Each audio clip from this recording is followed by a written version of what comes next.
Boa noite.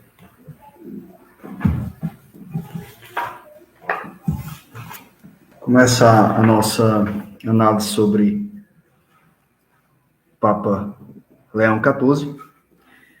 Bem-vindos todos que entram no Instagram e que estão aqui comigo também no YouTube. Falar um pouco sobre o que revela a personalidade do Papa Leão XIV. A adoção do nome Leão XIV tem um significado.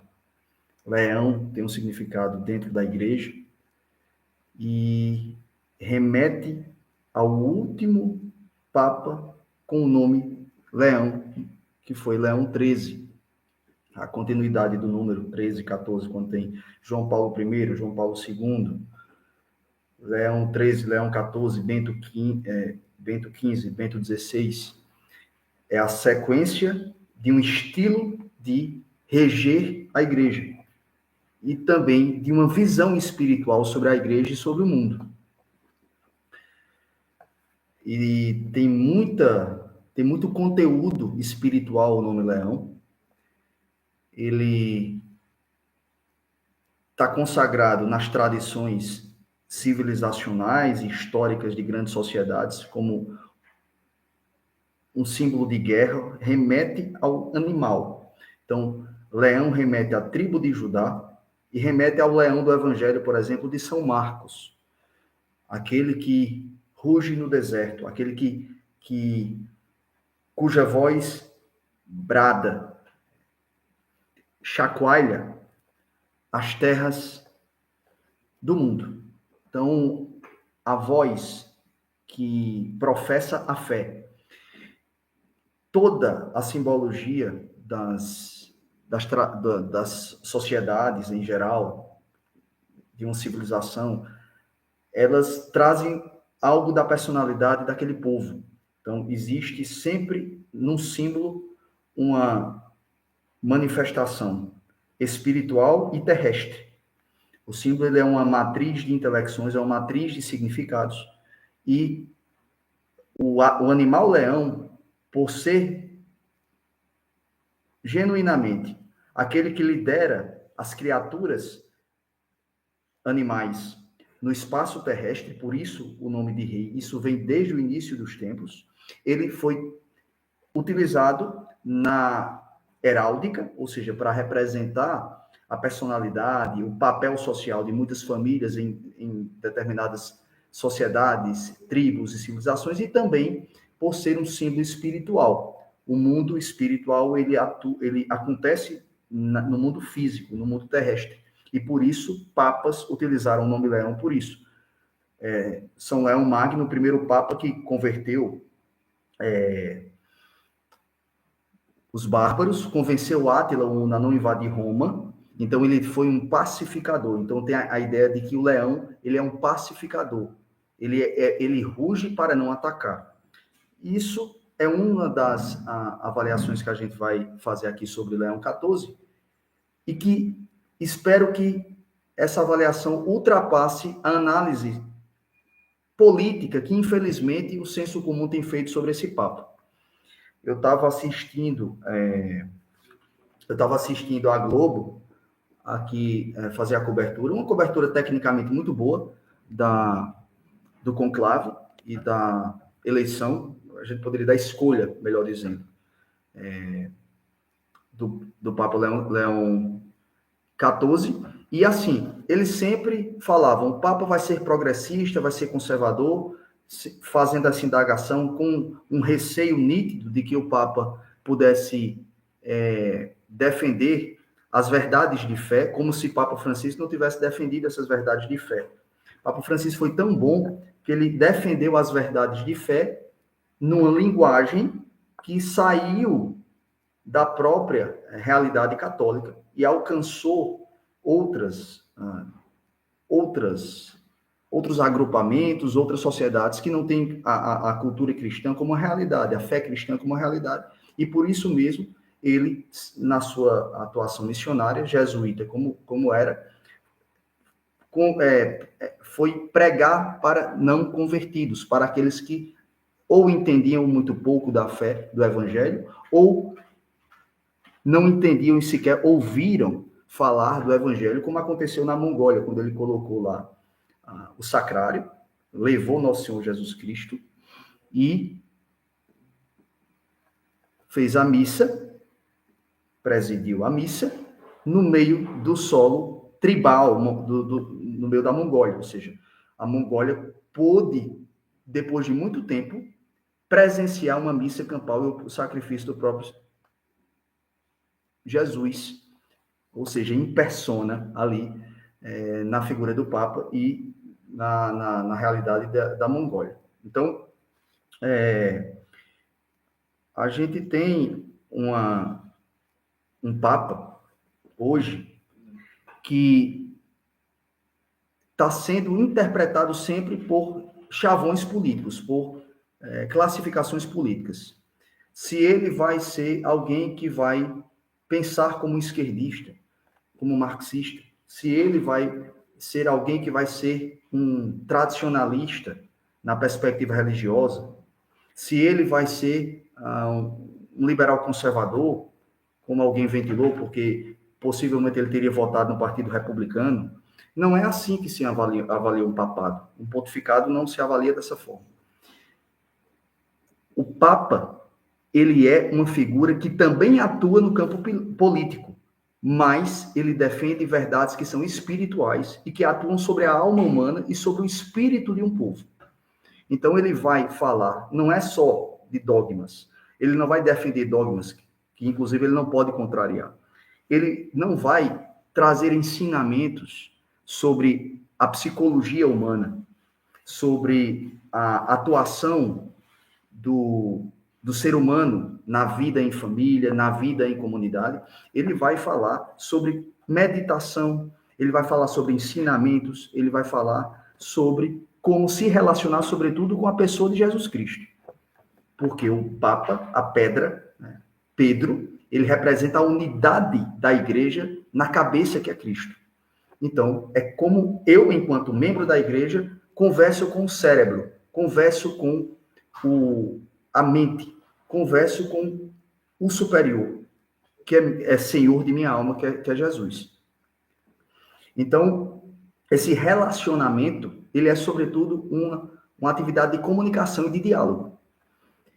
E essa é uma realidade defendida por todos os papas num nível mais intenso ou menos intenso. E quando eu vi a cobertura feita por William Bonner e os Scamparini, com uma boa leitura social do pontificado de Papa Francisco, ela esbarrava sempre na análise política. E quando eu fui saber o que a Jovem Pan estava falando sobre o Papa, também estava preocupado se ele seria mais conservador, mais progressista. É uma pena, porque a atividade política ela é também um componente da atividade espiritual, mas a atuação do Papa está longe de ser uma atuação político-partidária, muito menos ideológica. E o que é que representa a figura do Papa Leão XIV? Representa originalidade, não continuidade.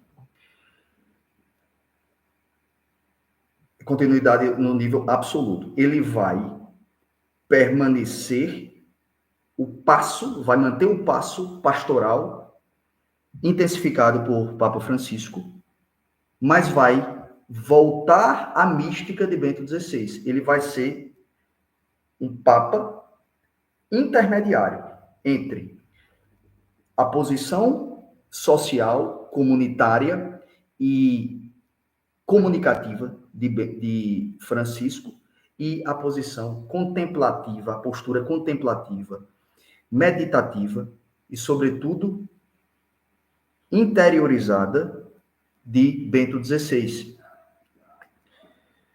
Ao contrário do que a Globo disse, a continuidade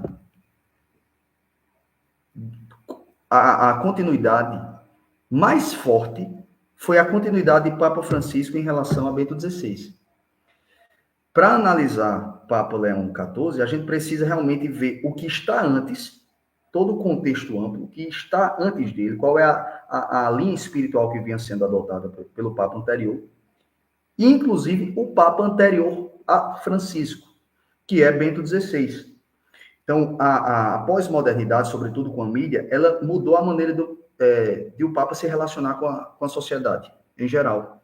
Porque até os anos 80, quando prevalecia apenas a televisão e ela era um luxo para poucos, o Papa ele dependia de meios de comunicação tradicionais, por vezes o rádio, para passar sua mensagem para as famílias. Só que com a massificação das mídias, a partir da televisão e principalmente das mídias sociais, com a ampliação da internet, o que o Papa fala, ele é instantaneamente ouvido em qualquer lugar do mundo. Então, muitas pessoas agora conseguem entender que o Papa, ele é um ser humano de verdade, que tem um temperamento, que tem um gênio próprio, que tem uma inteligência específica, que tem uma forma de se relacionar, é mais afetuoso, é mais tímido. Ou seja, é um ser humano que não tem muitas características humanas distintas das suas. Ele é um indivíduo como qualquer outro. Então, isso faz com que nós percebamos o Papa como uma figura que traz o caráter humano de Cristo e que tem que ser interpretado com todo amor e com toda caridade. O contexto de Papa Leão XIV é de alguém que precisa continuar o trabalho pastoral, porque não há outra chance para nenhum Papa hoje que não ser alguém que saiba lidar com a câmera, que saiba lidar com a comunicação. Ele precisa ter habilidades sociais e políticas, e, sobretudo, na linguagem, porque o mundo depende, sobretudo, da comunicação verbal, mais do que tudo. Muito mais do que o testemunho da coragem de papas do passado, que muitas vezes, como foi São Leão Magno, ao convencer Átila o Huno a não invadir Roma e mantendo a paz na Europa, o testemunho dele foi reverberado, transmitido por terceiros, chegando aos confins da catolicidade, de todo o mundo católico, até que as pessoas confiavam nessa tradição transmitida pelos mensageiros que testemunharam a coragem de São Leão Magno.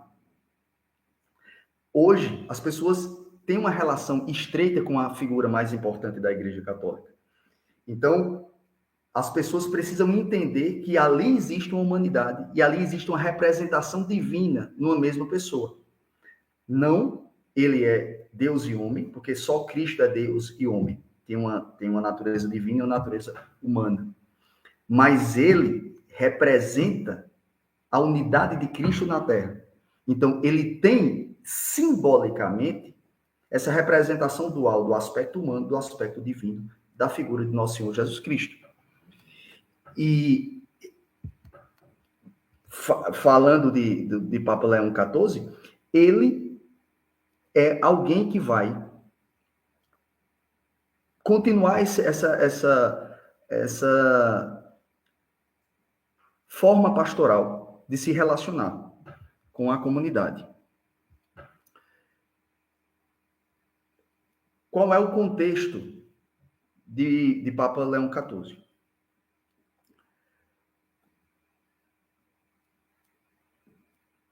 Papa João Paulo II, ele traz a força do Papa, a força da persona do Papa.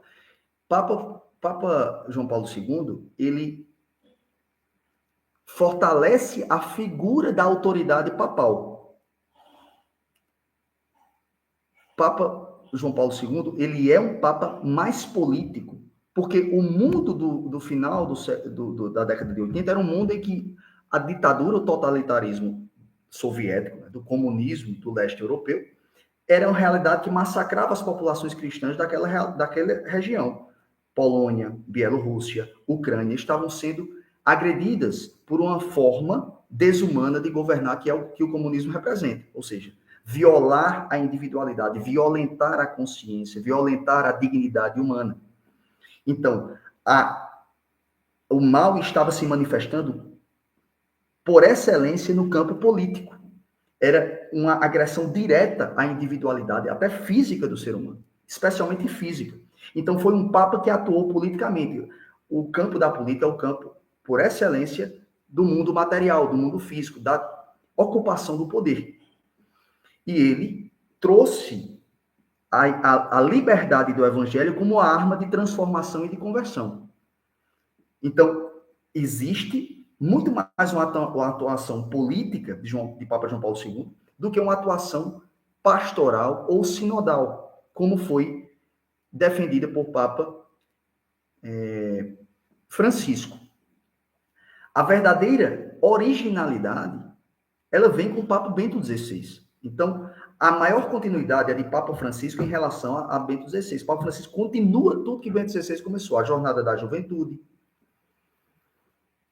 a igreja que se comunica mais filosoficamente para povos não cristãos, porque se você pega o Papa João Paulo II, ele era um papa artista, era ator, né? Ele era um cara com muita filosofia, mas ele, no ponto de vista da linguagem teológica, ele fala para dentro da igreja, ele sistematiza o catecismo, e para fora da igreja ele atua politicamente, porque ali Cristo pedia que sua igreja defendesse a liberdade individual e que destruísse o comunismo soviético. Então, o chamado espiritual de Papa João Paulo II não é um chamado político. Ele apesar de ser muito ascético, muito místico, não foi essa mística espiritual que caracterizou o pontificado de Papa João Paulo II, mas sim a atuação política. Atuar politicamente também é atuar espiritualmente. Só que a espiritualidade ali era mais terrena, era mais terrestre, da parte de Papa João Paulo II. Com Bento XVI, que foi o escudo de Papa João Paulo II, porque eles falavam, Bento XVI, por ser o prefeito da Congregação da Fé, estava mais associado ao magistério católico, à doutrina, como a gente pode convencionar. Então, a defesa da família, a defesa da sexualidade sadia, né, da vida matrimonial, combater a libertinagem sexual, a fornicação, os pecados da carne, mas, sobretudo, os pecados da consciência, que são mais graves. Foi um marco de Bento XVI, já quando ele era prefeito da Congregação da Fé, ou seja, quando ele era ainda o cardeal Joseph Ratzinger, braço direito de Papa João Paulo II. Então, você vê que os papas da pós-modernidade, todos os papas que serão santos, com certeza, e já antecipo que Papa Leão XIV vai ser um dos grandes santos, junto com os 3 antecessores dele, é que são papas que, por serem grandes comunicadores, eles transmitem com coração e com autenticidade a verdade do evangelho, que é um acontecimento, como dizia Bento XVI. Não se resume a uma doutrina pura e fria. É uma doutrina que é consequência de um magistério e consequência de uma vida real de uma pessoa viva, que foi Cristo. Então, e de ancestrais que traziam a tradição da relação humana com Deus por meio do papel histórico do povo judeu, por exemplo, que preparou o terreno para Cristo, que vem aperfeiçoar a lei, que vem dar plenitude à lei. Então, para a gente entender a perspectiva futura de Papa Leão XIV, a gente tem que entender desde João Paulo II. Não tem como não entender. É desde João Paulo II.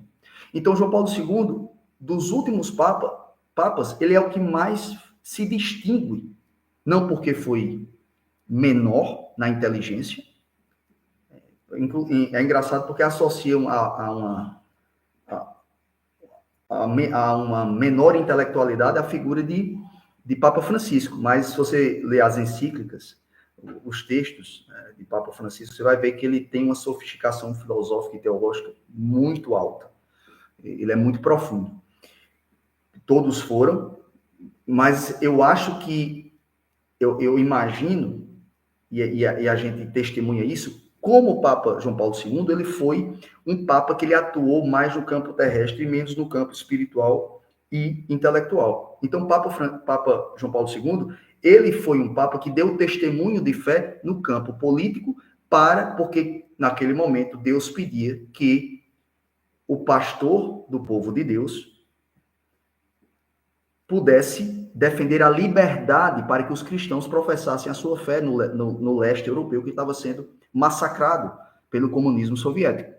E que o testemunho de fé desse Papa, João Paulo II, reverberasse nas comunidades cristãs para que essa liberdade pudesse ser vivenciada por esses cristãos, religiosos e leigos, e a fé pudesse ser mantida no centro da Europa e que pudesse ser mantida, por consequência, na periferia do mundo, já que a Europa ali ainda era o centro político, junto com os Estados Unidos.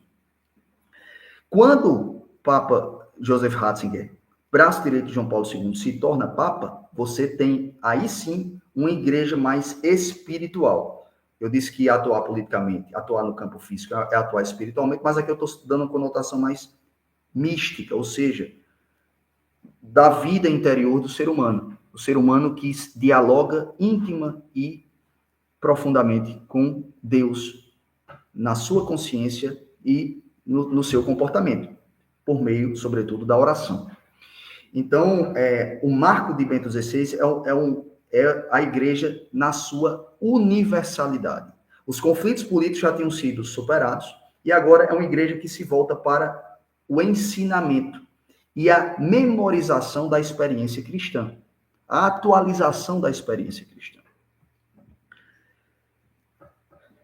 E aí, Bento XVI, ele começa a igreja sinodal, que tanto foi falada na transmissão da Globo e nas transmissões, nas coberturas gerais sobre o conclave. A igreja sinodal é uma igreja que trabalha a comunicação, primeiro, educativa,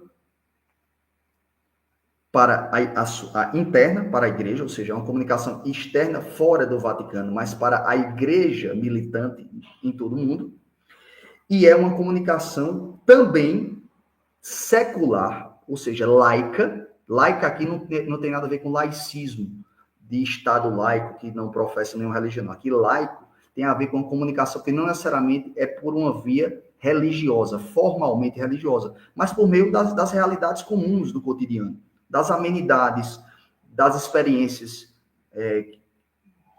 na vida do trabalho, ou seja, trazer um testemunho de um santo, como a gente usa São José Maria Escrivá para falar sobre o que significa o ser humano atuando no trabalho. Então, a simplicidade da vida passa a ser o terreno do ensinamento cristão. E isso toca todas as culturas em todo o mundo. Todos os seres humanos em todo o mundo precisam comer, se vestir, trabalhar, precisam se relacionar em família e precisam se relacionar em sociedade. Então, sai menos, a igreja vai transitando da política para o mundo da sociedade civil, para o mundo das relações humanas, com o pontificado de Papa Bento XVI. E aí começa a igreja sinodal. É a igreja que atua em comunidade. No caso de Bento XVI, é uma igreja que raciocina o conceito de Deus e se relaciona com o Deus real em pessoa. Então, é uma igreja da razão e da fé. É uma igreja do testemunho íntimo entre o homem e Deus. Então, é uma igreja mais interiorizada. Eu diria que seria o que ele coloca em uma das suas célebres análises, aquela igreja que se volta para dentro. Até foi marcante quando ele disse que não se importava se a igreja terminasse os templos com poucos fiéis, porque ele estava mais preocupado com a qualidade do que com a quantidade, porque o que importava era a qualidade do rebanho, era o perfil bondoso das ovelhas que o nosso pastor Cristo pudesse levar para o céu. Isso é muito marcante, porque ele trouxe muita qualidade teológica, qualidade sentimental e emocional para a igreja. Você olhava a missa de Bento XVI, ele trouxe a tradição de que o padre não deve ficar posicionado centralmente na missa. Ele se afasta para que o sacrário fique centralizado, para que Cristo fique centralizado. E ele humildemente ficava sempre na missa do Galo, enfim, na Basílica de São Pedro. Com o momento quando a gente via a missa de Bento XVI, sempre estava posicionado após a consagração, o ápice da missa, o sacrifício e a comunhão, que a comunhão tivesse a sua experiência contemplativa e dialogal do ser humano com Deus naquele silêncio.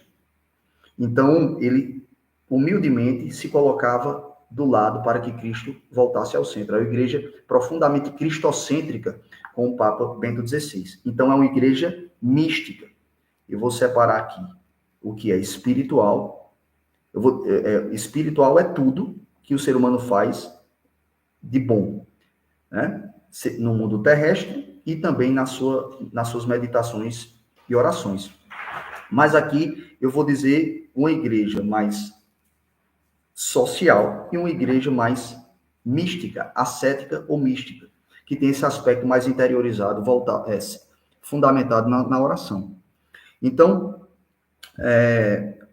com o Papa Bento XVI, é uma igreja que se volta para si, para que ela se consolide, se fortaleça, reconheça a sua identidade, depois de ter libertado politicamente o seu povo que estava sofrendo com o comunismo. Então, João Paulo II liberta, dá um testemunho mais combativo, guerreiro e político.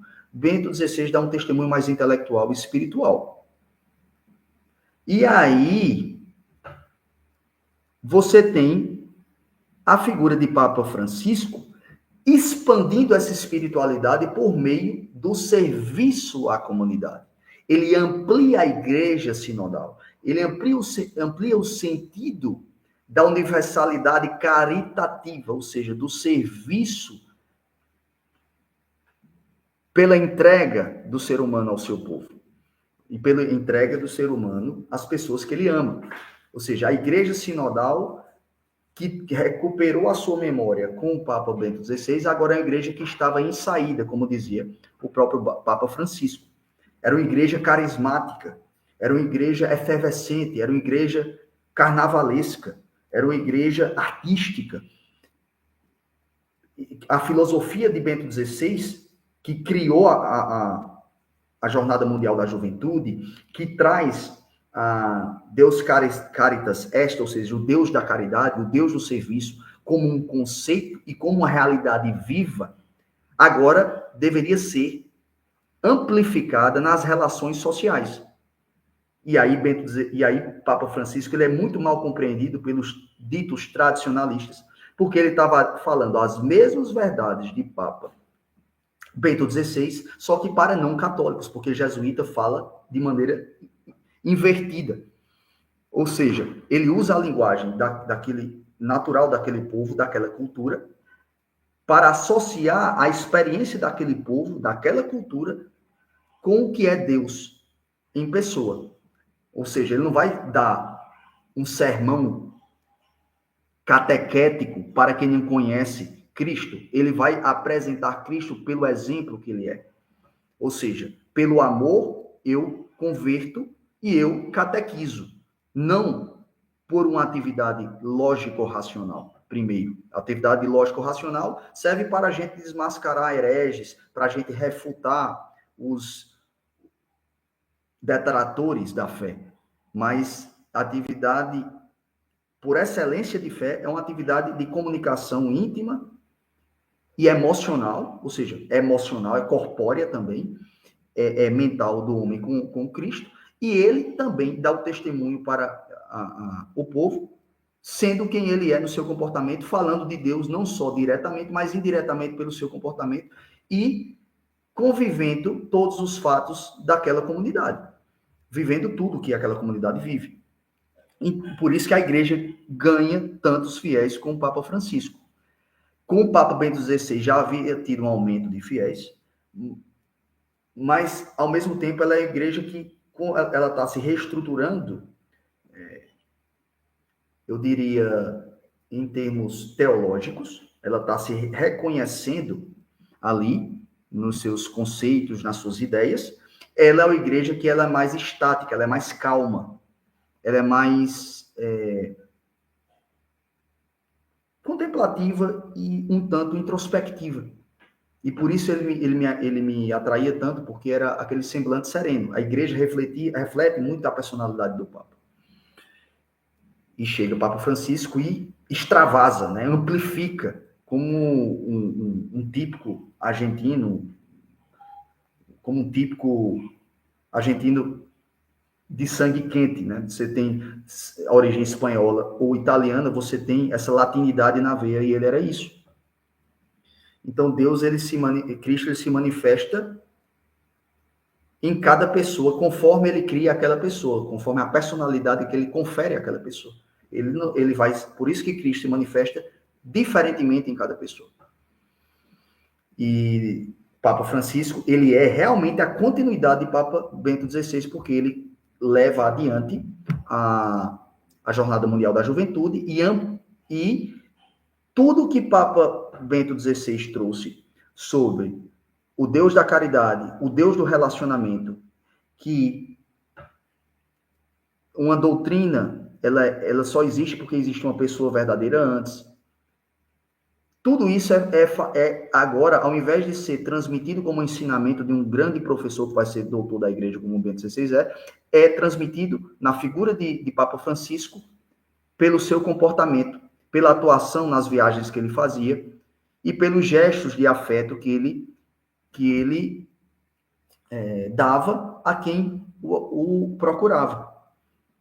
E também falando numa linguagem não política, ou seja, se distinguindo da figura de Papa João Paulo II, que estava focando muito em conceitos políticos cristãos. Papa Francisco, ele está falando sobre comportamento, sobre psicologia e sobre como você conhecer a outra pessoa sem ter medo, como Cristo fez, por mais diferente que ela fosse de você. Ou seja, conhecer para amar, amar para conhecer, pelo testemunho real, direto do seu comportamento, pela sua presença na vida da outra pessoa, transformando a outra pessoa. Ou seja, todo o conceito ratzingeriano de Bento XVI estava agora vivo e emocionado, no bom sentido, na personalidade de Papa Francisco. E o que é que Papa Leão XIV representa? A fusão entre Papa Francisco e Papa Bento XVI. Ou seja, ele é a continuidade pastoral, mas não é a continuidade, né, espiritual de Papa Francisco, porque ele vai andar um pouquinho para trás e vai procurar em Bento XVI a inspiração para as suas reflexões. Então, vai ser uma igreja que vai se voltar para a afirmação das verdades de fé, da máxima do Evangelho. É uma igreja que vai defender a primazia da família como célula máter da sociedade. E é uma igreja que vai servir aqueles que precisam, dar comida a quem tem fome, vestir os que estão nus e dar sede a quem precisa beber água, visitar os presidiários, acolher os imigrantes, e aí a gente vai entrar na questão política também, sem necessariamente você defender uma agenda ideológica de esquerda ou de direita. E a gente vai ver como a mídia ela é tão fofoqueira que ela coloca duas pessoas que mais se parecem do que divergem. Papa Leão XIV tem muito mais semelhanças com a figura de Trump, por exemplo, do que a imprensa imagina. E a gente vai chegar nisso, né? E também não dá para... Se não dá para você interpretar políticos por conceitos como esquerda ou direita, imagine o papado. Né? A doutrina que é veementemente condenada, a única que é condenada em sua plenitude é o marxismo, é o comunismo. Não são exatamente a mesma coisa, mas o marxismo como conceito ideológico do comunismo, que é a sua manifestação material. Ambos são condenados em si mesmos. Né? Mas não quer dizer que, acidentalmente, o marxismo no século XIX tenha feito críticas pontuais, tanto que Bento XVI reconheceu algumas críticas pontuais àquela a Revolução Industrial, que em algumas regiões do mundo estava sendo muito agressiva para a vida dos trabalhadores. Isso é outra questão. Que inclusive, toca também a Rerum Novarum, enfim, que é a encíclica que marca a figura de Papa Leão XIII, que é a inspiração para o Papa Leão XIV. Então, não é uma continuidade plena, sendo mais claro aqui, não é uma continuidade plena a de Papa Leão XIV em relação a Papa Francisco.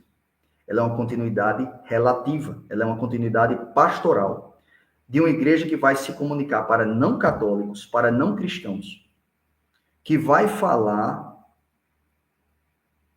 entendendo a experiência daquele povo, a cultura daquele povo, a psicologia daquelas pessoas em particular. Mas vai ser uma igreja também voltada para a consolidação doutrinária, para o aprofundamento teológico, para uma igreja que se volta também para dentro do coração de Cristo, para dentro de si mesma, por meio da oração. Uma igreja que vai focar na liturgia, como fez Bento XVI. Então, ele segue a linha de Francisco um pouco mais moderada. Papa Francisco, ele adotou o nome Francisco, ou seja, o Papa que trouxe que deu continuidade às reformas de Bento XVI. Bento XVI, com os processos disciplinares contra religiosos envolvidos em pedofilia, a corrupção do Banco do Vaticano. Bento XVI começou a limpar isso tudo. Papa Francisco continuou essas reformas e continuou a reforma teológica. Por exemplo, Bento XVI era odiado pelos tradicionalistas. Lembrando que tradicionalista aqui não representa tradição do evangelho nem tradição medieval, representa o primeiro fenômeno da modernidade no século XVI, que ali coincide com uma interpretação distorcida da Contra-Reforma. A gente sabe que a Contra-Reforma, o Concílio de Trento, são obras do Espírito Santo, mas alguns intérpretes ali adotaram filosofias que não eram filosofias medievais ou da cristandade clássica, ou seja, não era tomismo, não era patrístico, não era filosofia grega, era uma filosofia de Descartes, filosofia modernista, e alguns intérpretes da Contra-Reforma, católicos, eles foram, de certa maneira, influenciados no debate com os protestantes pela moral protestante e pela mentalidade cartesiana, que não afeta a bondade desses religiosos, muito menos a santidade deles. Só que tradicionalistas são esses primeiros modernos que ficam fixados na análise doutrinária e esquecem a experiência pessoal e relacional que caracteriza a fé cristã.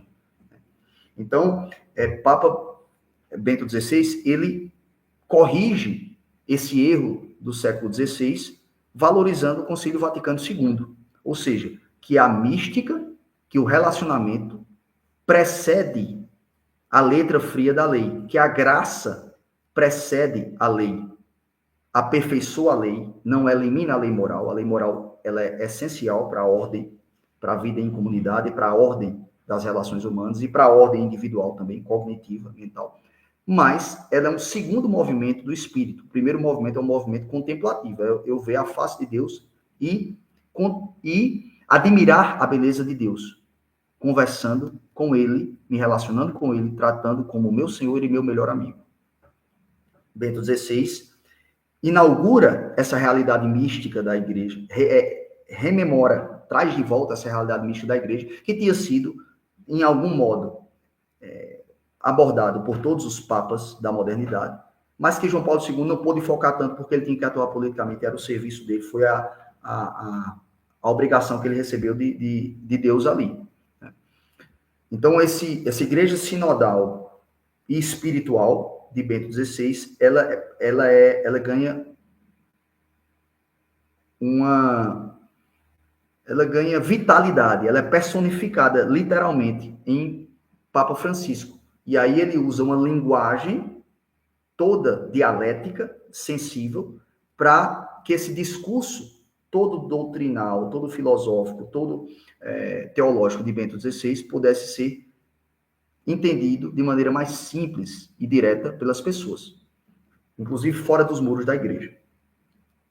Então, Papa Bento XVI, ele traz essa valorização do Concílio Vaticano II, expurgando tradicionalistas, ao mesmo tempo que acolhia, tanto é que Lefebvre, o pessoal o pessoal que ele trouxe para o centro da igreja alguns tradicionalistas nessa perspectiva moderna que eu trouxe, que tem um amor sincero pela igreja, mas que não estavam querendo caminhar em unidade com a igreja, nem com o Papa, nem com toda a cristandade, né?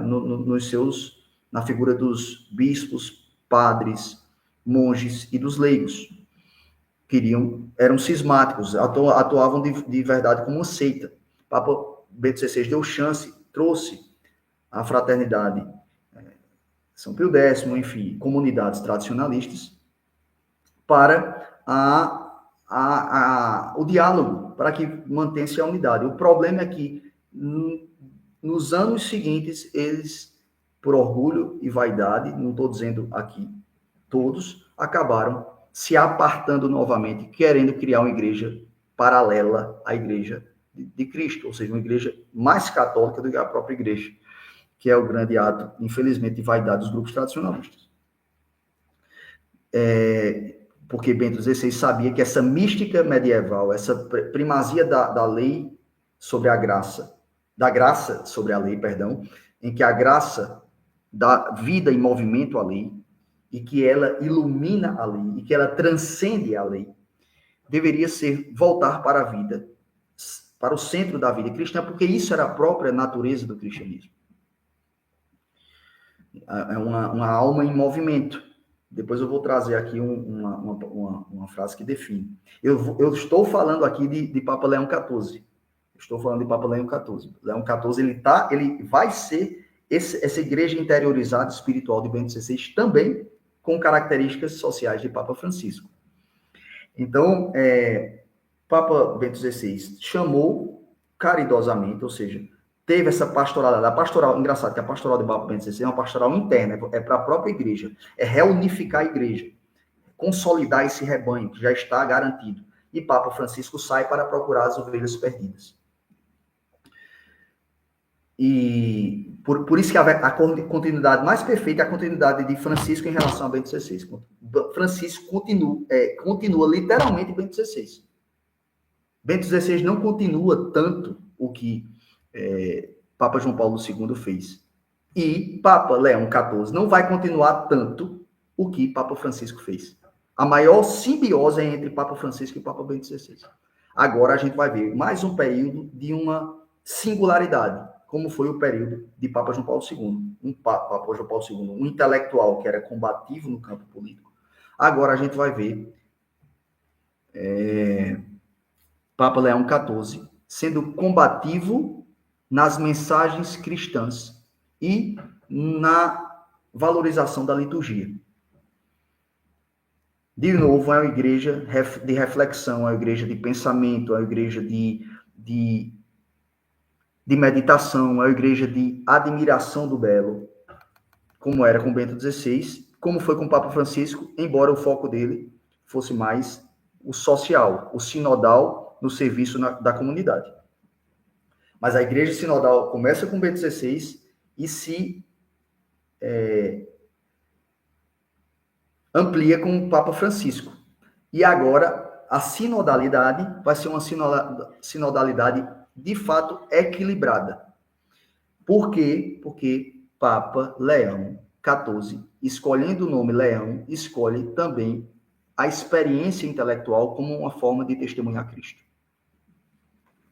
Leão XIV, ele escolhe o nome, primeiro, porque a tradição Leão, como eu disse no início da live, ela é uma tradição social, simbólica, da heráldica das famílias medievais europeias, de reis que usavam leão como símbolo de combate, mas antes de tudo é do Evangelho de São Marcos, é do leão que ruge no deserto.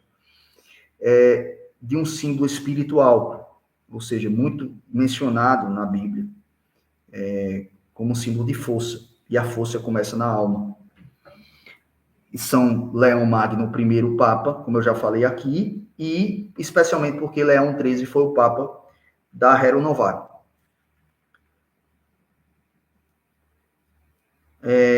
A Rerum Novarum foi um documento muito importante. O Papa Leão XIII é o Papa da doutrina social da Igreja.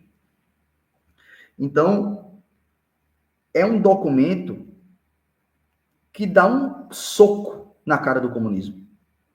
Então, se você for ver aí, especialistas falando que esse Papa vai ser um Papa progressista, ligado ao marxismo, entra num vídeo e sai no outro. Despreza esse comentário, porque se ele usou Leão XIV, naturalmente ele está usando um dos símbolos mais anticomunistas da história da igreja, que é Leão, o nome Leão, e que remete a Leão XIII.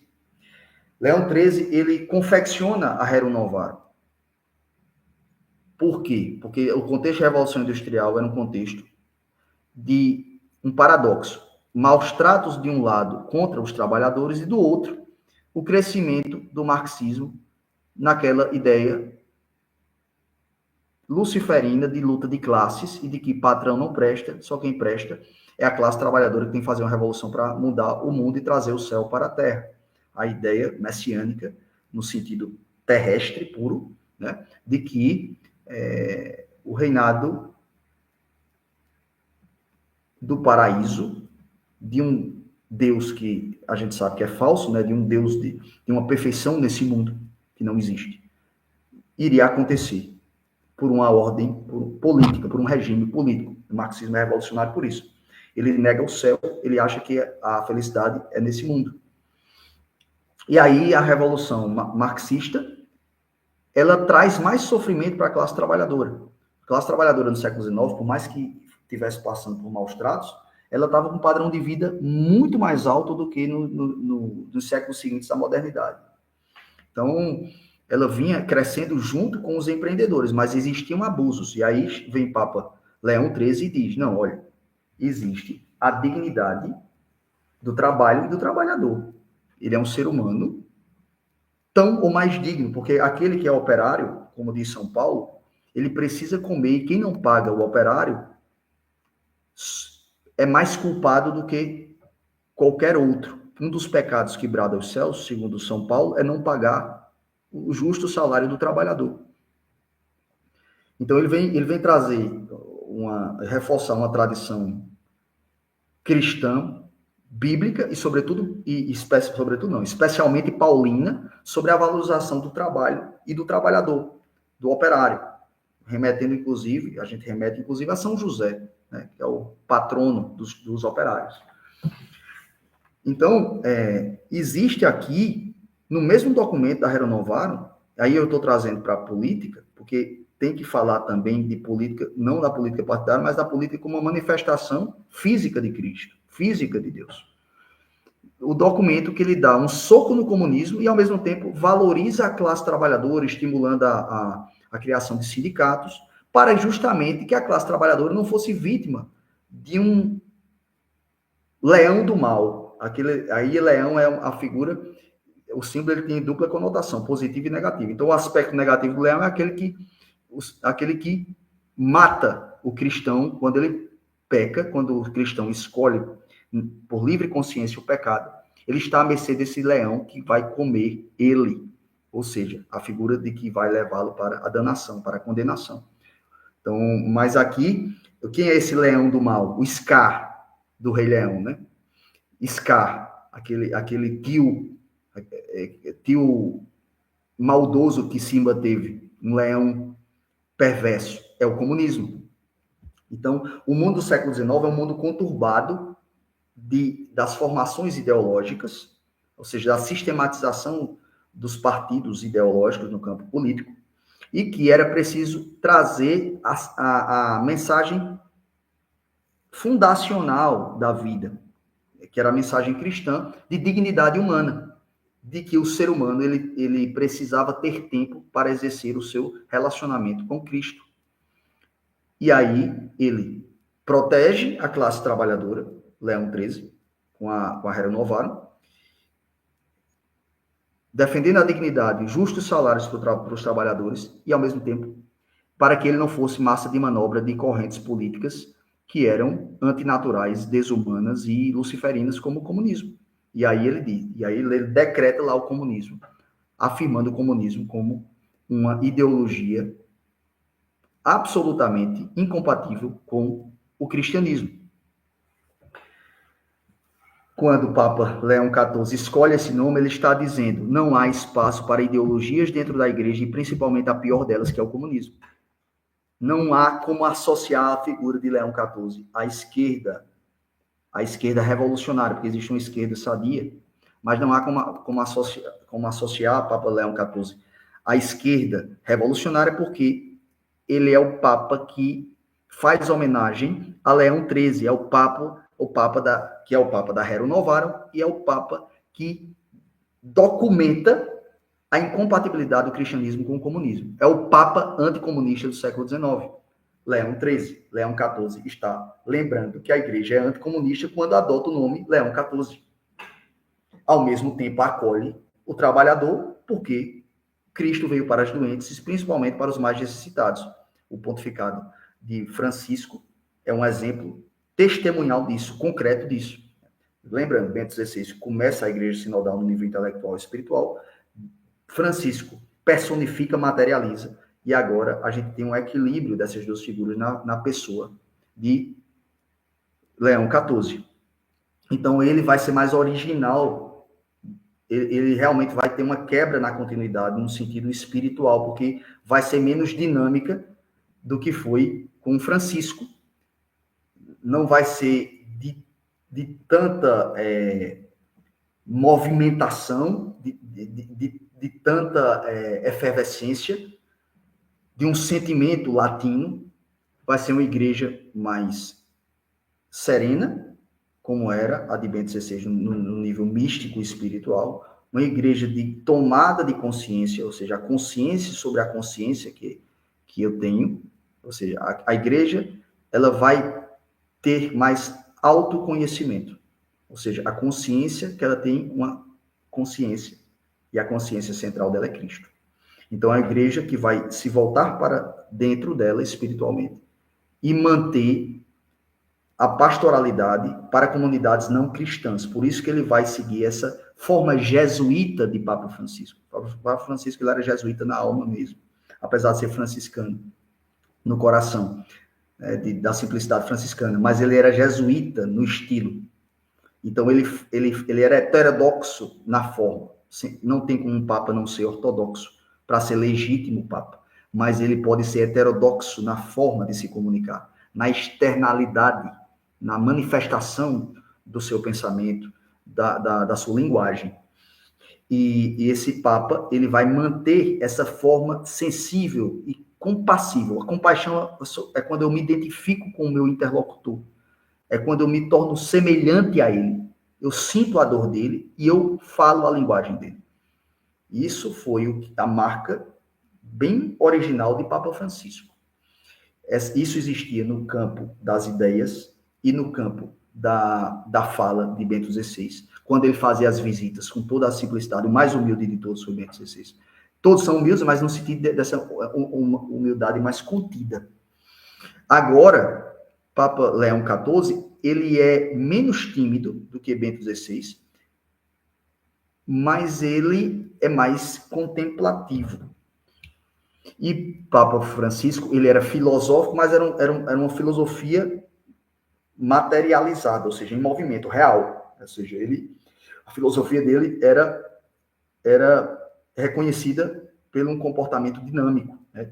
Era muito mais ação e obra do que tudo, né? Do que linguagem. Então, Papa Francisco, Papa Bento XVI é linguagem, Papa Francisco é atitude, e agora a gente vai ter Leão XIV sendo um equilíbrio entre essas duas forças, linguagem e atitude. Ou seja, uma linguagem sensível, uma linguagem que se identifica com o outro, compassiva, mas também ele vai ter tempos de deserto, tempos de recolhimento para solidificar encíclicas, para conseguir organizar textos mais densos, ou seja, desenvolver a vida intelectual da igreja. E também se voltar para a organização litúrgica. Ou seja, a liturgia como uma preocupação central de pontificado, no sentido de que a liberdade que Papa Francisco trouxe, ela traz a possibilidade de que pessoas que não conheciam o Evangelho, não conheciam Jesus, possam conhecer. E agora essa relação vai começando a ficar mais madura, educada. Então é por isso que a liturgia, tudo começa na missa, tudo parte da missa, do sacrifício, e missa também é ressurreição, não é só sacrifício, é ressurreição. Então tudo parte da experiência direta da missa, da vivência direta de Cristo, na comunhão. Então é dali que eu tenho, ao mesmo tempo, liberdade e ordem, amor e fé. Né? E você fazer as amarras litúrgicas para que não haja excessos, para que não haja desrespeitos, é uma forma de a igreja se fortalecer de dentro para fora. E, ao mesmo tempo, num só ato, eu ter essa caridade para fora de Francisco e a caridade para dentro de Bento XVI. Numa só pessoa, que vai ser Leão XIV. Ele sendo agostiniano, é um ponto muito importante aqui,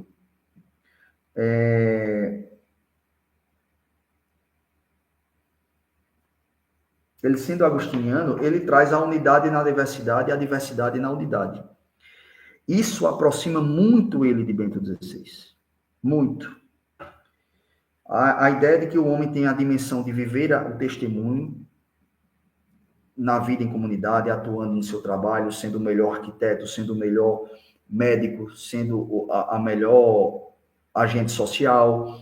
Então, eu dou o testemunho na simplicidade cotidiana, a cidade dos homens. Aqui não no sentido da crítica de Santo Agostinho à cidade dos homens, mas aquilo que existe da cidade dos homens. Ou seja, a cidade daquelas criaturas de Deus que se relacionam. E a cidade de Deus, ou seja, a cidade perfeita, a cidade celestial. Essas duas dimensões, o humano e o sagrado, coexistem no coração humano.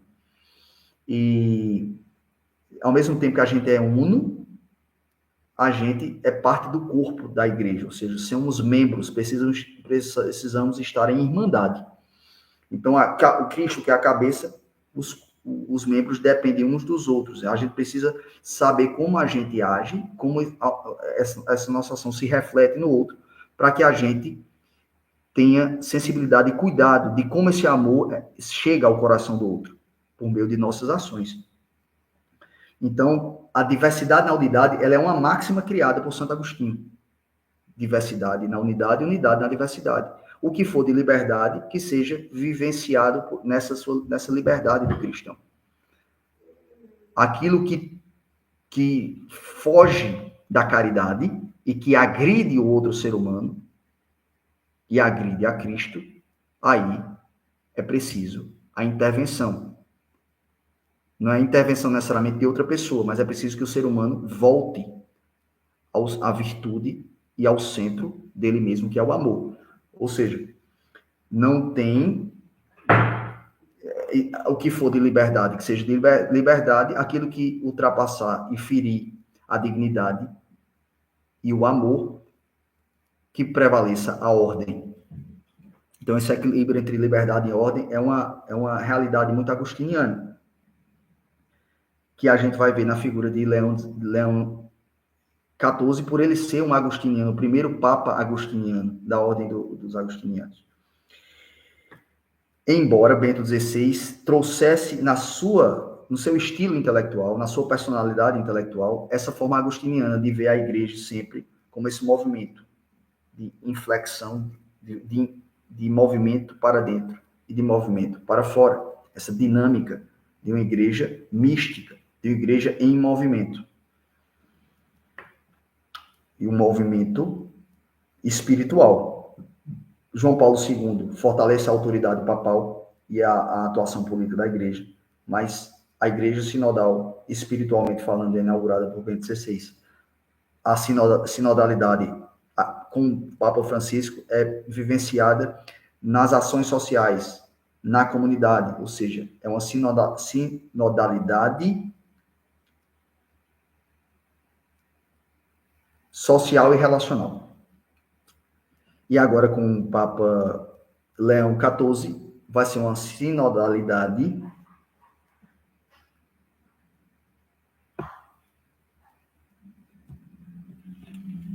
contemplativa, uma sinodalidade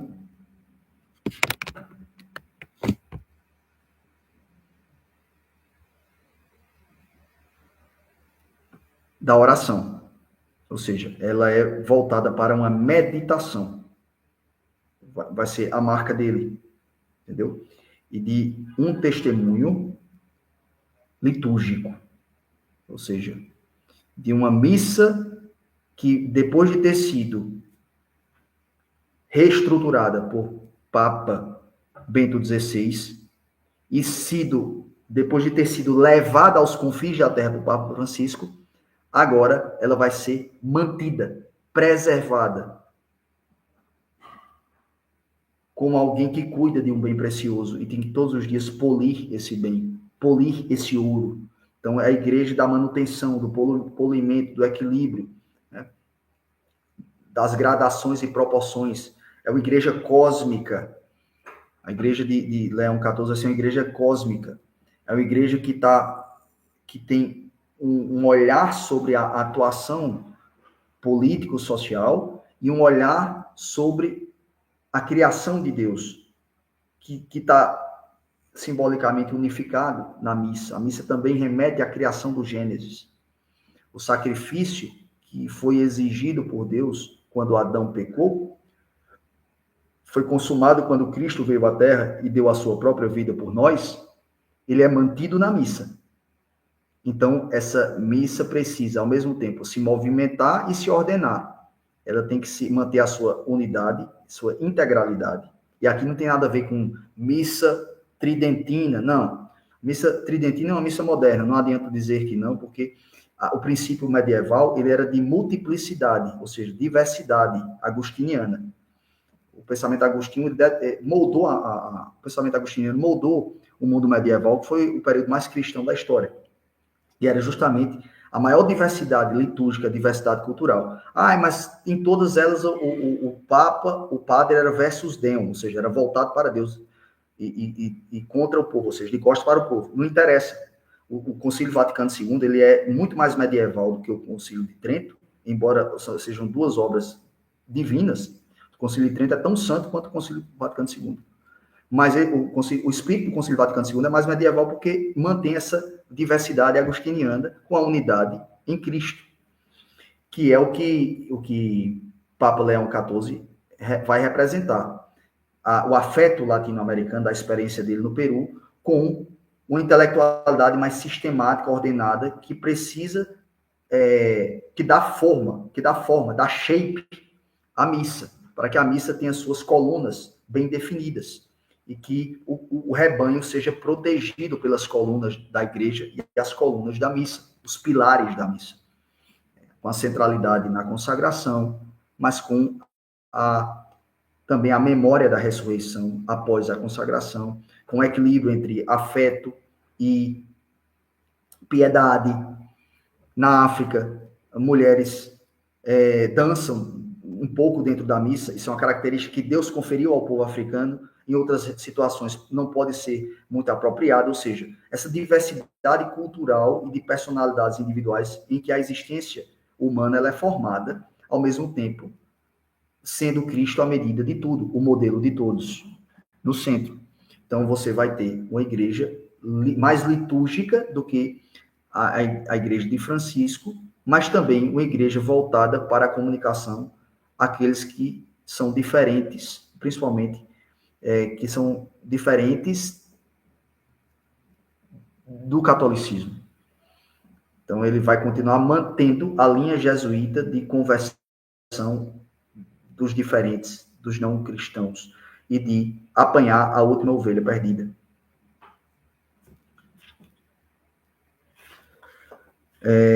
Me remete muito a quando o Papa Bento XVI, e eu acho que isso vai marcar muito o pensamento agostiniano de Papa Bento XVI, vai marcar muito o pontificado de Papa Leão XIV.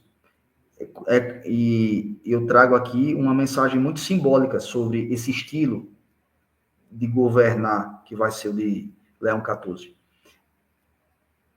O texto que simboliza isso é o de Bento XVI, de que a fé cristã é como a árvore de nozes, é como uma noz. Noz, aquela castanha europeia que tem uma casca dura, sólida, impenetrável, mas que guarda um núcleo forte, um núcleo precioso e vital. Então, a tradição cristã é como uma árvore que cresce a partir dessa noz. Não é um corpo morto de doutrinas imutáveis, mas sim um organismo vivo que cresce. É uma igreja que expande para além de uma doutrina, uma igreja que não se resume a uma doutrina. A doutrina, ela é consequência de uma igreja que é viva e personificada em uma alma, em um espírito real, corporificado, que é o Espírito de Cristo, no Espírito Santo e no Deus Pai. Então, a gente vai ver isso, né? A gente vai ver essa centralidade múltipla agostiniana, essa dialética jesuíta, sendo a forma como Leão XIV vai se comunicar. Ou seja, eu falo, eu me identifico com você e volto para o meu centro, comparo as experiências, eu não compara, não é uma comparação competitiva, mas de cooperação. É uma comparação para se medir a forma como eu vou servir aquele irmão, sem medo nenhum, mas tendo cuidado de não ferir o seu coração. Ou seja, usar o sentimento, usar as emoções, usar a totalidade da presença, da sua presença, nesse testemunho que você tem que dar. Ou seja, você não está pela metade, você tem que estar inteiro, ao mesmo tempo, tem que estar consciente e atento a quem o outro é perante Deus. Ou seja, a individualidade do outro.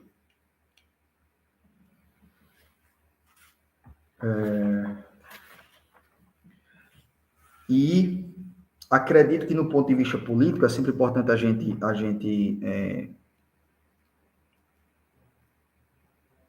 também tocar nesse ponto, porque política é lugar de testemunho, é lugar de santificação também, é que ele vai ter que ser um contraponto a Trump, porque desde que Trump foi eleito, ele se tornou protagonista político mundial. E ele vem fazendo transformações importantes para que os Estados Unidos voltem a ser quem ele foi na sua origem, ou seja, para que ele, enquanto nação, seja aquilo que Deus quis para aquele povo. E os Estados Unidos estavam fugindo muito do projeto dos Founding Fathers, dos pais fundadores. Porque os Estados Unidos, em toda a história, é a democracia mais bem construída, fundada no tripé do direito natural católico, inclusive, liberdade, propriedade e vida. Então, o Estado, apesar dele, Estado moderno, ser anticatólico na sua origem, não estou falando da concepção do poder constituído, ou do Estado como era antes da modernidade, é o poder constituído. Eu estou falando do Estado moderno como um poder totalitário, como uma construção violenta. Todo Estado moderno, ele viola em algum nível a consciência individual e as liberdades básicas do ser humano. Mas ele é uma realidade que não dá para se destruir, porque você criaria ainda mais desordem, ainda mais violência, ainda mais drama, ainda mais sofrimento.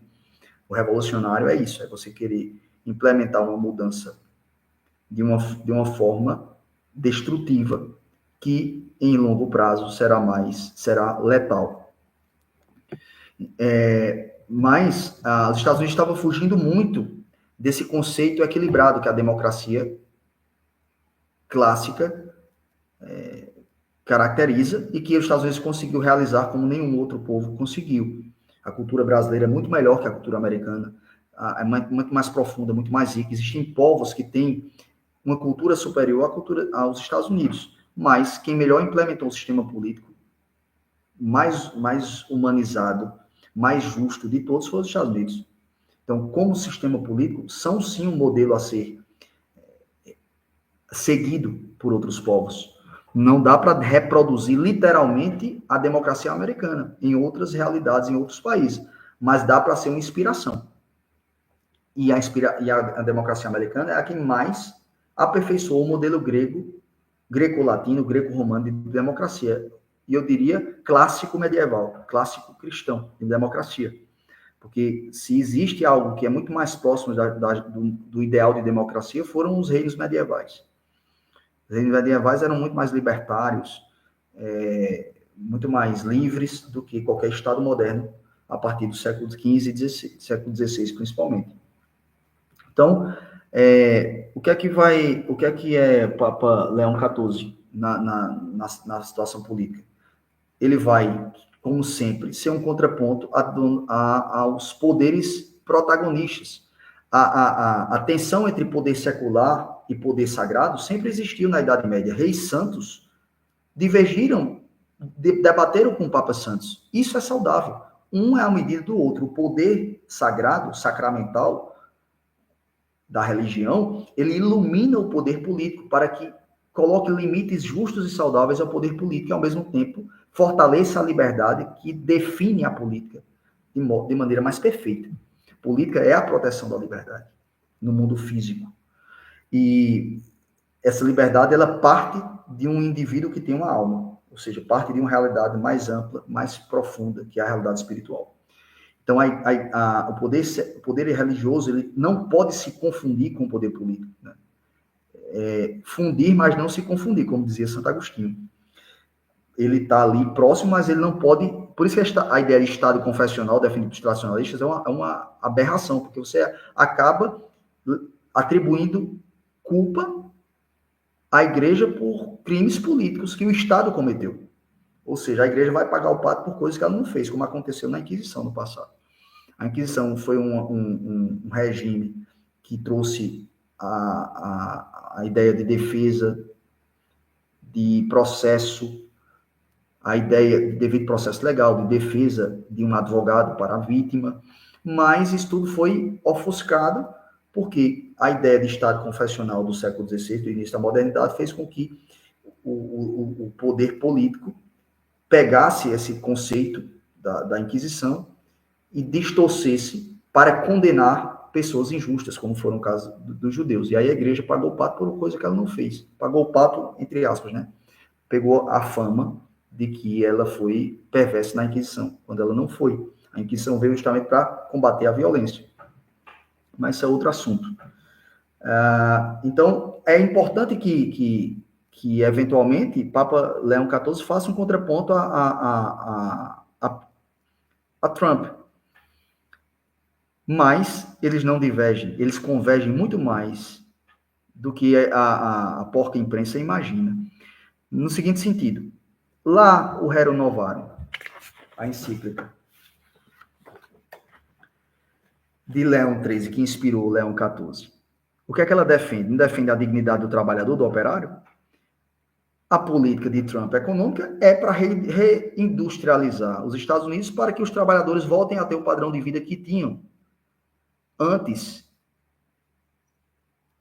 dos anos 90, quando os Estados Unidos ainda era um país que era uma potência por excelência, ou seja, um país autossuficiente nas suas bases econômicas, que é, claro, essa autossuficiência e desenvolvimento é resultado de princípios superiores, né? Como eu disse, liberdade, propriedade e vida.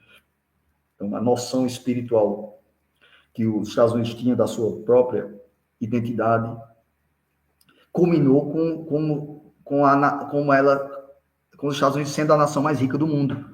Mas, desde que ela perdeu essa sua identidade, o país ele se desindustrializou, ele perdeu a sua capacidade de trabalho, que é consequência da liberdade que os Estados Unidos construiu, e o trabalho, a indústria migrou para a China. Aí foi um contexto político, foi Nixon com Harry Kissinger, que queriam derrubar o regime comunista chinês, achando que a liberdade econômica ia gerar liberdade política e ia derrubar o regime comunista. Foi o contrário, né? Eles aproveitaram o dinheiro dos Estados Unidos e aumentaram o autoritarismo político e maquiaram o país com um crescimento industrial que era puramente aparente ali.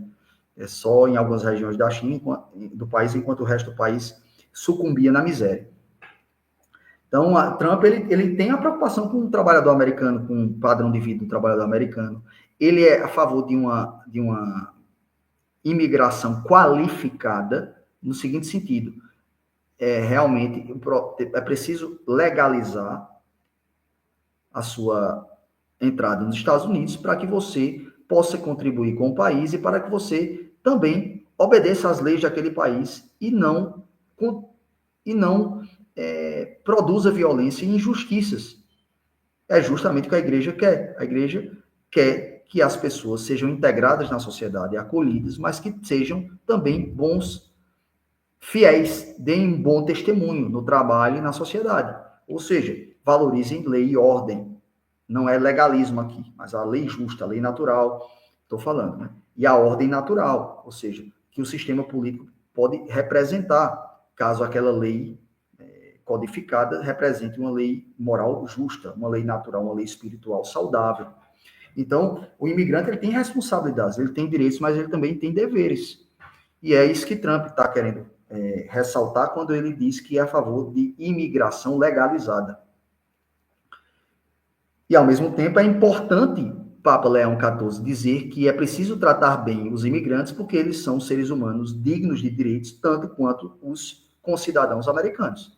Acontece que o que Trump está querendo ressaltar é que é preciso que o imigrante dê sua parcela de contribuição, que é sendo um bom cidadão, uma boa pessoa. O cristão também é um bom cidadão, não no sentido moderno, que ele tem que seguir a lei pela lei, que ele tem que ser obediente à lei idiota. O legalismo é anticristão, mas a justa lei, a legalidade saudável, ela é cristã. Então, o cristão que ele também ele deve buscar ser um bom cidadão, não engessado, né? Se a lei, eu tenho para mim, isso é uma opinião minha, que quando a lei é injusta, o cristão não deve obedecer.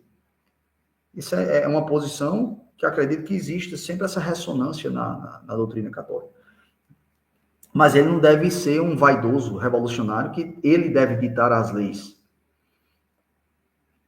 e estar acima dos demais na sociedade. Não, aí não. Mas existe, mas é bom que haja um contraponto para que justamente o pontificado de Leão XIV equilibre e ordene as ações do poder secular que Donald Trump representa na nação do Papa. Porque vai ter, os holofotes vão se voltar, vão iluminar os Estados Unidos agora.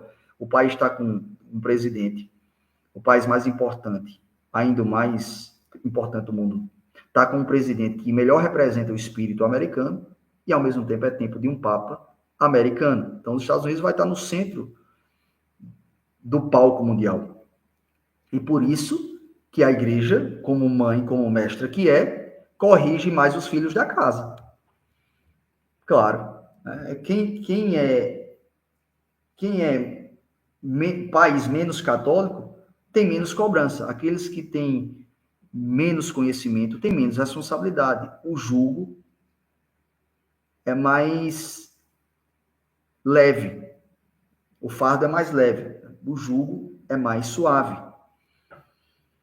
Aqueles que têm já consciência cristã mais profunda, sejam pessoas individuais, sejam sociedades, o jugo é mais pesado, a cruz é mais pesada. O dever é maior, porque tem um dever, inclusive, de dar exemplo aos outros. Então, os Estados Unidos realmente não podia mais compactuar com a política dos democratas que se venderam à China, se venderam ao projeto globalista, e estavam destruindo os membros do Partido Democrata nos Estados Unidos, estavam destruindo a liberdade do seu próprio povo, a liberdade tão conquistada de forma tão suada pelos pais fundadores, por George Washington, Thomas Jefferson, Alexander Hamilton, enfim, aqueles homens de grande personalidade que fundaram os Estados Unidos para ser uma nação de liberdade e de prosperidade. E desde a figura, principalmente de Obama, os Estados Unidos estavam passando por uma autodestruição. E era preciso alguém chacoalhar e voltar o país para as suas origens. Agora, toda reforma, e Trump está fazendo uma reforma importante, precisa ser moderada pelo espírito do equilíbrio, pelo espírito iluminado da fé. E vai ser um diálogo, um debate que só vai favorecer os dois. A interdependência entre política e religião vai fazer com que a religião seja mais realista, dinâmica, concreta, e que a política seja mais humanizada, seja mais sensível. Tá? Então vai ser uma religião mais concreta, uma religião mais física, uma religião mais corpórea, próxima da comunidade, próxima dos necessitados, e ao mesmo tempo uma política mais sensível, mais humana, porém com firmeza e ordem. Ambos têm muita firmeza, Leão XIV e Trump. É que não dá para você também proteger os de fora sacrificando os de casa. E é isso que imagino que a crítica à imigração que possa vir da figura de um religioso tenha que considerar, né? Que também não pode haver injustiça social dentro do próprio país com aqueles que lá residem. Mesmo porque a Rerum Novarum, ela enfocava a justiça social em sentido amplo. E é a grande inspiração do Papa Leão XIV, a Rerum Novarum de Leão XIII, de que haja cooperativismo, ou seja, nenhuma parte tem que ser sacrificada do todo. É aquilo que Papa Francisco fala, né? O todo é superior às partes, a unidade é superior ao conflito. E é isso. Também a unidade requer que a população local seja respeitada, que não estava sendo na época de Obama. Então, a paz, justiça social, a solidariedade, a caridade, que são mensagens da Rerum Novarum, estão sendo, de alguma forma, valorizados por Trump, ao mesmo tempo que ele é uma figura autêntica. Mas ele também tem que ser sensível com os imigrantes que porventura ainda estão dentro do território americano. Ele tem que saber que, por mais que tenha que haver alguma deportação, é preciso ter um tratamento muito atencioso e muito respeitoso com aquela pessoa. Ela não é um objeto, ela não é uma coisa, ela é um espírito vivo, uma alma viva, certo?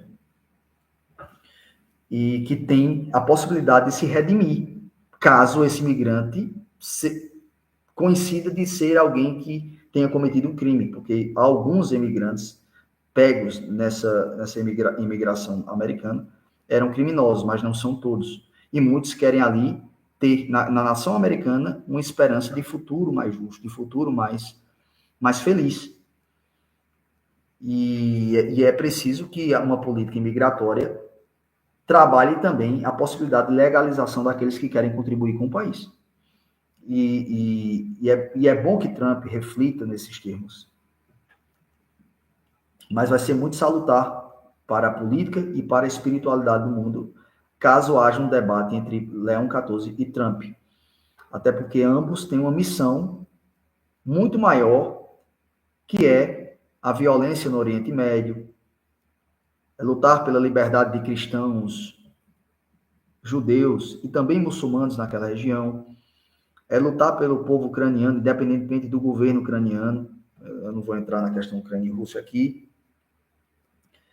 É lutar pela Rússia, embora o comunismo, na minha percepção, o comunismo denunciado na aparição de Fátima, por Nossa Senhora, não esteja no território russo necessariamente. Ele tenha migrado para a Europa na forma do globalismo. O globalismo é um comunismo, o comunismo mais perverso hoje, que são as grandes corporações se prostituindo com os governos europeus para imprimir ideologia de gênero nas escolas, inclusive sem a possibilidade de o europeu escolher, porque tudo é escolhido no parlamento da Bélgica por parlamentares que não são escolhidos pelas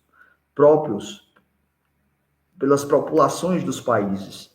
Não são os deputados da Espanha, de Portugal e da França que escolhem essas ideologias de gêneros que estão sendo implementadas nas escolas europeias. É o Parlamento Europeu, que é constituído por burocratas, parlamentares burocratas, que não são escolhidos diretamente por votos, mas são escolhidos pelos líderes políticos dessa nação. Então, o comunismo está entrando na Europa sem ser pela via política, mas pela via da burocracia, de uma entidade invisível, sem forma, sem cara, sem identidade, que é a União Europeia, que começou como um projeto interessante, que era livre trânsito no turismo, moeda única, e passou a ser um projeto de poder ideológico, violento, totalitário. Então, por mais que a Rússia tenha problemas na sua política com a figura de Putin, mas ela representa uma resistência de uma soberania que preserva muito mais liberdades individuais do que a União Europeia. Porque o pior inimigo é aquele invisível, inclusive, que rouba a liberdade da alma, muito mais que a liberdade do corpo. E é o que a União Europeia representa. Então, enfim, ambos, Leão XIV e Trump, têm um papel de conciliação, um papel diplomático, como Leão XIII foi diplomata no século XIX. E ambos podem fazer o que Reagan e Papa João Paulo II fizeram para derrubar o comunismo soviético. Só que agora o comunismo tem outro nome, tem outra cara. É o globalismo. É o globalismo. E dá testemunho, mundo afora. Ali. Então, no ponto de vista político, para encerrar, Papa Leão XIV está longe de ser um Papa à esquerda. Se Papa Francisco tiver tido posições à esquerda, não diminui a grandeza desse Papa, que para mim, no meu gosto pessoal, foi maior do que Papa João Paulo II. O meu preferido é Bento XVI, mas Papa Francisco superou. Foi um Papa mais medieval, inclusive, do que Papa Bento XVI. Mais tradicional do que todos os papas. O mais tradicional foi o Papa Francisco. E a gente tem uma continuidade nessa tradição do serviço, do testemunho vivo, do comportamento, da naturalidade, espontaneidade dos papas medievais que Papa Francisco representou. A gente vai ter um pouco disso com o Papa Leão XIV, mas vai ter um aspecto mais moderno, de uma fé lógica, racional, intelectualizada, no sentido positivo aí, moderno, que a gente teve com o Papa Bento XVI. Então, ele vai ter esse equilíbrio. E no ponto de vista político, sociopolítico, Papa Leão XIV pode pacificar muitas comunidades que vivem a desordem, e a desordem gera impedimento da experiência cristã. A violência, o governo totalitário proíbe a liberdade espiritual, que é o direito por excelência, é o direito mais digno. A liberdade de consciência é a liberdade espiritual. Esse é o fundamento de todos os direitos. E ao tentar pacificar o mundo, como Trump vem buscando, ele pode ter, na figura de Leão XIV, um grande aliado, ainda que possam divergir entre eles, o que é muito bom, para que se autorregulem, se autolimitem os poderes religiosos e o poder político, principalmente o poder religioso, educando o poder político. É isso.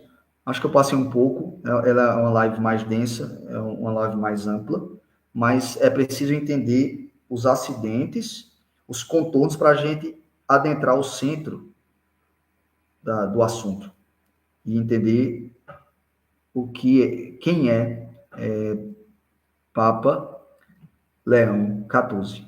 Que Deus abençoe, que Deus, Nossa Senhora interceda pelo pontificado Leão XIV. Que ele realmente, esse olhar amoroso, cativante que ele tem, possa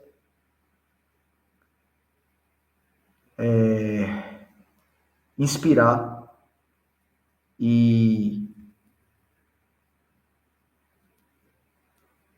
comover pessoas mundo afora. Obrigado, Luiz Eduardo. Muito obrigado por tudo aí, viu? Pelo prestígio da audiência. Deus abençoe a todos. Tudo de bom.